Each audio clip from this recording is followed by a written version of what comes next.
Assalamualaikum warahmatullahi wabarakatuh. Halo semuanya.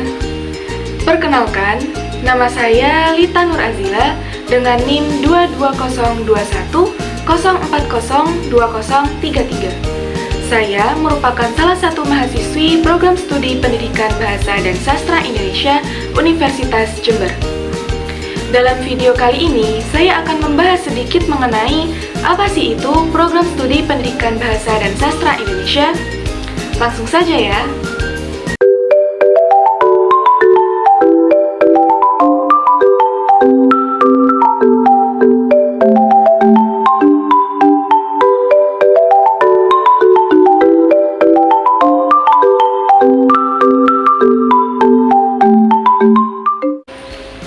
Jadi, program studi Pendidikan Bahasa dan Sastra Indonesia atau yang sering disingkat dengan istilah PBSI merupakan salah satu program studi yang ada di Fakultas Keguruan dan Ilmu Pendidikan Universitas Jember.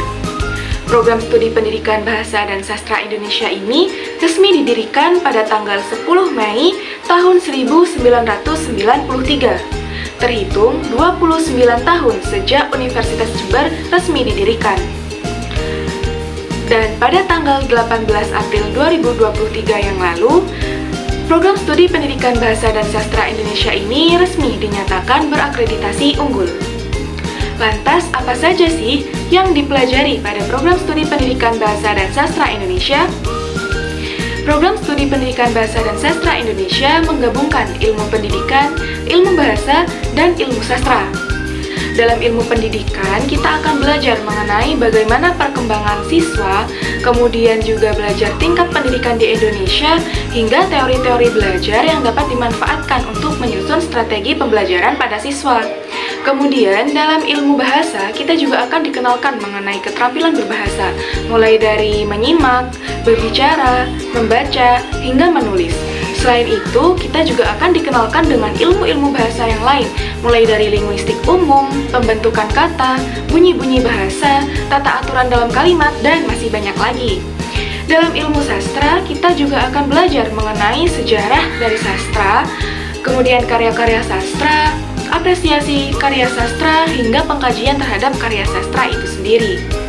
Nah, lalu dalam program studi Pendidikan Bahasa dan Sastra Indonesia, belajar kita tidak hanya difokuskan untuk bahasa Indonesia saja, akan tetapi kita juga belajar mengenai bahasa-bahasa asing ataupun bahasa-bahasa lokal yang ada di Indonesia, seperti bahasa Jawa, bahasa Madura, hingga bahasa Sunda. Nah, bukan hanya itu saja, akan tetapi dalam program studi Pendidikan Bahasa dan Sastra Indonesia, kita juga akan belajar mengenai ilmu-ilmu lain yang tidak berhubungan dengan bahasa Indonesia, dan ini dapat menambah wawasan dan juga keterampilan kita, mulai dari keprotokolan, kemudian teknologi informasi, ataupun kejurnalistikan. Sangat menarik, bukan? Dengan ilmu-ilmu tersebut, apakah prospek kerja dari lulusan Pendidikan Bahasa dan Sastra Indonesia ini hanya berfokus pada guru saja? Tentu saja tidak. Seorang lulusan program studi Pendidikan Bahasa dan Sastra Indonesia ini juga dapat menjadi penulis, penerjemah, jurnalis, atau bahkan pekerjaan-pekerjaan yang lain yang tidak berhubungan dengan pendidikan ataupun bahasa dan sastra sekalipun. Selain pembelajaran dalam bidang akademik, program studi Pendidikan Bahasa dan Sastra Indonesia ini juga memiliki himpunan mahasiswa yang dinamakan dengan Imabina. Nah, Imabina ini cocok menjadi wadah bagi mahasiswa-mahasiswa program studi Pendidikan Bahasa dan Sastra Indonesia yang juga ingin bergelut di dunia organisasi. Nah, mungkin cukup itu saja yang dapat saya sampaikan mengenai gambaran sekilas tentang program studi Pendidikan Bahasa dan Sastra Indonesia. Kurang lebihnya mohon maaf. Wassalamualaikum warahmatullahi wabarakatuh. Dadah.